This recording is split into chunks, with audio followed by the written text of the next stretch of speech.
En cette soirée du 17 octobre 2025, les membres du FIAD Europe se sont réunis en ligne autour d'un objectif commun, apprendre les uns des autres dans un esprit de partage et d'élévation. Une rencontre brillamment animée par le coach Traoré Sibi Hayat, vice-présidente de FIAD France. Je m'engage à aider chacun de mes amis à sentir ce qu'il a comme potentiel en lui. Ich engagiere mich. Mir meine Freunde zu helfen. La session a débuté par une salutation rendue au FIAD par le coach Florence Agbanama, suivie d'un mot de bienvenue adressé à tous les participants par le coach Farid Katakbaou Touré, infirmier d'État. Aujourd'hui, nous nous retrouvons ensemble pour partager des moments de joie, de connaissance, dans la bonne humeur et tout. Je suis convaincu que jusqu'à la fin de notre webinaire, on aura atteint nos objectifs et en plus, nous serons partis avec un petit bonus. Les orateurs qui vont nous parler sont de vrais déménageurs. Soyez très attentifs, soyez prêts, soyez bien installés dans vos canapés. Bienvenue à notre rencontre hebdomadaire. Que le meilleur vienne. Pour ouvrir le balai des exhortations, il a été invité le coach Mo Dorothée pour développer le thème « La formation est la semence invisible de la richesse visible ». Un agriculteur qui veut une récolte commence toujours par une graine. Cette graine, une fois enfouie dans la terre, disparaît. Elle semble inutile et pourtant c'est d'elle que naîtra la moisson. De la même manière, la formation est une semence invisible. Lorsque vous décidez de vous former, d'investir du temps, parfois même de l'argent, les résultats ne sont pas immédiats. La formation est bien plus qu'une acquisition de savoir. Elle transforme d'abord l'esprit avant de transformer le portefeuille. Avant de produire des résultats visibles, elle élève votre manière de penser. Elle élargit votre regard, vous apprend à voir des opportunités là où d'autres ne voient que des obstacles. Ce n'est pas ce que vous possédez qui vous rend riche, c'est ce que vous savez faire. Et bien sûr, toute graine doit être arrosée pour grandir. Se former, c'est accepter un certain effort. Cela demande du temps, de la discipline. Chaque minute consacrée à apprendre est une graine de croissance. La richesse visible n'est que le fruit de la richesse invisible. La formation, elle, en est la racine cachée. Celui qui apprend aujourd'hui gouvernera demain.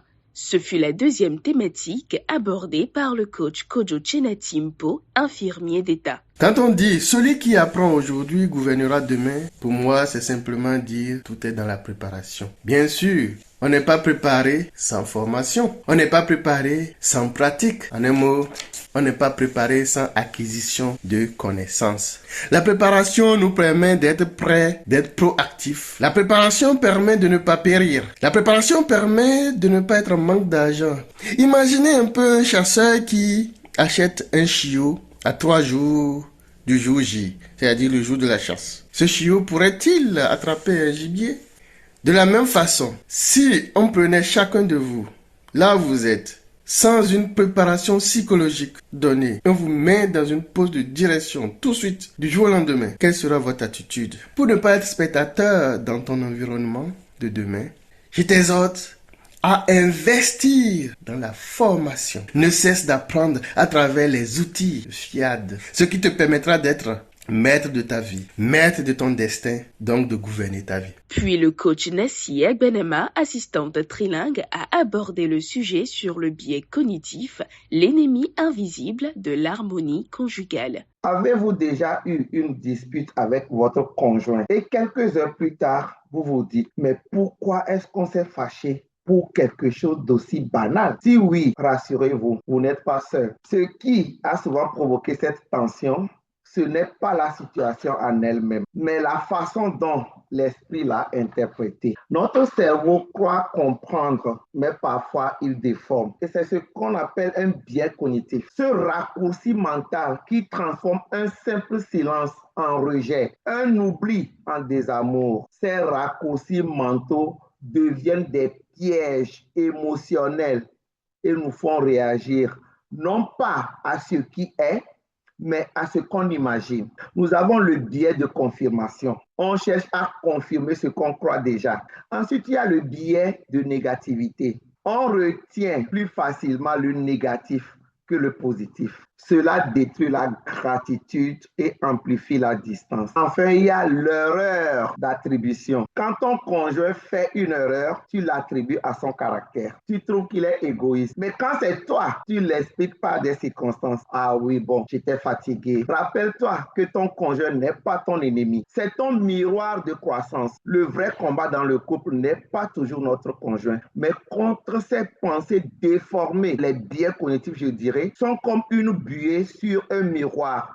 Tant que l'on ne les essuie pas, on ne voit pas clairement la beauté de l'autre. Enfin, pour clore cette série d'interventions, le coach Alvin Ackley, assistante en maîtrise d'ouvrage, a entretenu les participants sur le feedback, miroir de croissance et école d'humilité. Le feedback est un outil fondamental de croissance personnelle. Il permet en fait d'ajuster, d'améliorer, de réussir durablement, que ce soit dans la vie personnelle, professionnelle ou même dans la vie sociétale, dans les relations. Le feedback fonctionne comme un miroir bienveillant qui éclaire sans juger, corrige sans condamner, construit au lieu de détruire. Donc nous devons le voir non pas comme un jugement, pas comme une attaque, mais un miroir propre pour mieux se voir.